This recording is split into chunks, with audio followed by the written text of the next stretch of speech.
Shalom from Israel. As Israeli civilians are being targeted by terrorist missiles from Gaza, thousands of Jews are sitting in bomb shelters in Sderot, Netivot, Beersheba, and the entire southern part of Israel. These people have little or no access to stores, food, or money.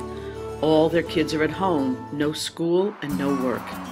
Just like in the last war, Yad Ezra Shulamit once again will be going to the front lines, bringing tons of food to hungry Jewish people who are trapped in bomb shelters. We all want to do something to help Israel in this terrible war. Please help us send food and basic supplies to thousands of Jews locked in their homes and bomb shelters. It costs approximately $100 for a basket of food to be delivered to a family.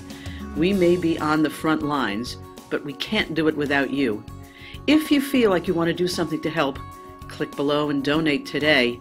Together, we can make a difference. Thank you! Thank you very much. Thank you very much.